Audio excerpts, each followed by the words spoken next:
Right, my name's Siobhan Moore, 14 years of age. We're starting a DVD next week about travellers. Hello, my name's Kathleen O'Reilly. I'm 14. I hope to travel with everyone this day, and we're hoping to do a DVD about travellers. My name's Amanda O'Reilly. At 15, I go to Clondalkin Travelling Group for all girls every Wednesday, and we're hoping to make a DVD. I go to Costa Bridge, and I really like it. Right, we went to Orange Corner and we interviewed healthcare workers from Clondalkin Travellers Development Group. We asked them a few questions, what it was like from back like years ago to now, how is it different? Right, can I ask you to introduce yourself? Mary Connor. Right. Do you think things have improved for travellers over the years? Yeah, it have improved travellers over the years because they're in houses now, they're in sites, they're in private rental. One time ago it had many tents, wagons like these. My father used to make these and I was born in one of these. And before that they had just the tents. But these taken away from them now because there's no transit sites and they can't stay inside the road. Council is all taken away. So it was hard enough when you were grown because you had to go out and work like with your father and mother in the fields for to get enough to keep going because there was no social welfare. Yeah. There was no doors, there was big families and you keep going, they had to keep going, it was hard. And so you were 12 to 13 you had to take care of the smaller ones.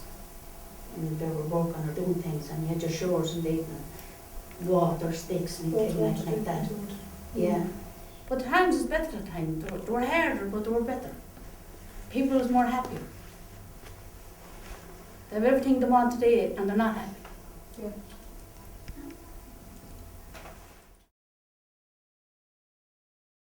What's clothes and fashion changed for travellers since you were growing up?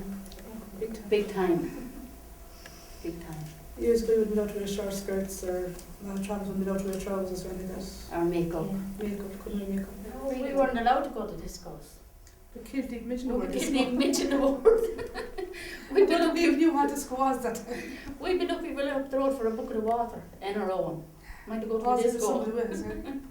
We all had somebody with us. And we had no phones like or anything like that.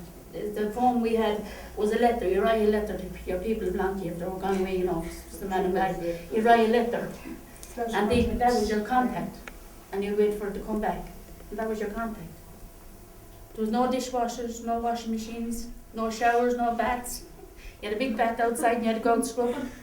5 children washing one bath of water. Yeah. In front of the fire, a big tin bath and 5 children, one after another into us. And the way we used to cook on the open fires, you bin the jug like a bear, and you'd hang a kettle in that, and your mother had a stand beside it, and an oven, and you'd bake your bread in that, coals and tops and coals in the bottom. All over the cook. All out the What a barbecues now, that time just living. Yeah, and there was no fast food, no takeaways or anything like that. It was all wild food. Do you think travellers are losing some tradition, for example, language and freedom to move around? Yeah, because freedom was getting taken away from them by Yeah. going into houses and like that. Especially the language we use, the travel Yeah. centre music, we can't language anymore. Do you think religion is still as important for travellers? It's very important for the older travellers. The younger travellers now don't. Some of them goes to mass, but more than doesn't go to Yeah, mass. It's not been used as much. You know, it's not used much. What was your time like in school? I never went to school. I work with my father and mother in the fields, with spots and pulling bead and things like that. And making these flowers. My mother made these flowers and passed them out to us. And we used to do this for a living. Give them to the farmers for eggs and spots and bread and everything else that you could get, you know. Yeah. When I went to school, there was a lot of discrimination that travelling children weren't allowed to mix with settled children and to keep in separate sides of the yards, weren't allowed to mix in the play yards or anything like that. Travelling children were always looked down upon because they were travellers. There was a lot of discrimination. And why a lot of travellers didn't go to school, because when they were beside the road, they had to move in or where they work to get a bit of work. And that's why a lot of travellers didn't go to school, because they didn't stay that long in the one place.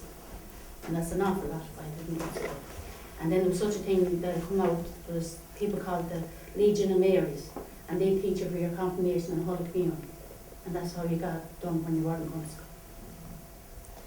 Okay. Yeah.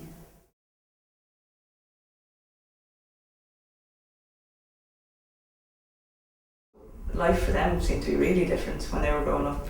It's different towards us, like we're allowed phones and go off and stuff like they weren't allowed, like their contact was writing and sending to each class, stuff like that. But like, we get phones and we get a bit of freedom like going to pictures, like they didn't, like they had to go and work and stuff like that, so it was a very big change for us, like for them. For them to look in for us, like we have different lives to them, like better lives.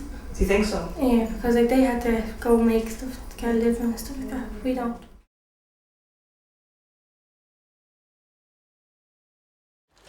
No, I'm going to do it in the fresh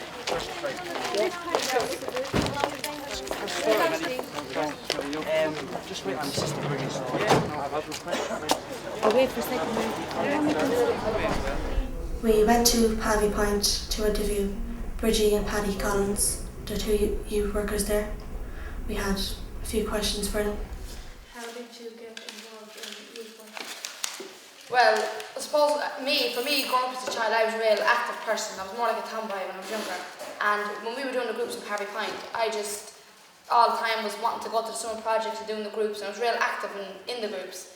So when I came in about 16, when CE positions came in Pavy Point, I went forward because it was like a part-time youth worker, and I was really, really interested in it. But at the time I was too young, because in Pavy Point you had to be 18 to get in. So I used to volunteer with Paddy, because Paddy at the time was in Pavy Point, and I used to volunteer, say, doing the groups in the evening with the young girls. That would be my kind of group. I'd be a peer leader, organising the bus and kind of like going along with the girls. But after that, then like the position came up for me to take it, like, and I was really, really interested in youth work, like, because I know what it's like for myself to be on the site bored or we had nothing to do, and I just knew like the young girls on the site was the same, that they'd love to get out and get into say farms and say just to get out and have fun like as well. It was just the interest of it that I liked. But I started off voluntary with Matthew, like Bridgie said, helping out in the summer projects and doing the football with the young men and young women and sports facilities. And then just coming to the Pavy Point and CE. It was a CE course that time. And then it was a part-time job offered, like Bridgie says, and you just, with the training and interest of it, you just kept involved. And I was on part-time nearly for 3 years. Do you feel there's pressure on young travellers to give up work and they get married? Like I said, it is hard. I suppose like for travellers, like going home, doing, like especially when young women have children as well.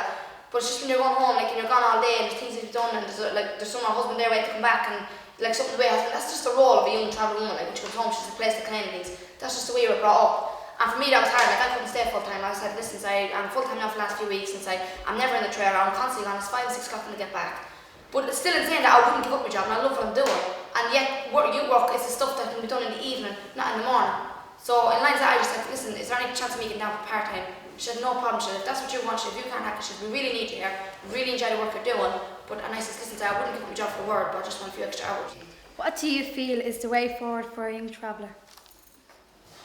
The way forward for a young traveller would be staying on an education, because if you kind of, like I said, when we do training now, we do a lot of training around the country, we kind of draw a circle and we put education in the middle of it, just for example, and how many things it connects to. It connects to employment, information, health, accommodation, because when you have education you go on to further things. So you get a job, that means you have money, that means you can buy a house, you can buy a car, you can buy your clothes and your makeup and everything like that you want to buy. So basically, education, going on to further education, doing your junior cert and leaving cert. And like I say, the travellers are fingless. You have your leaving cert, you can leave school, you can get married, you can have children, you don't want to have children, it's up to yourselves, and you can be out of work for 10 years, but at least you have your leaving cert. After 10 years, then you go, I'd like to maybe get involved in community work, or I'd love to be a doctor or whatever. You don't have to go back and sit and do your leaving cert, you have it in your hand. So if you want to go to college and do a 2-year degree on whatever it is, or a diploma, you have that then, and you can just fall into the job if it's there. So I'd encourage young travellers, definitely the way forward would be doing their junior cert and leaving cert.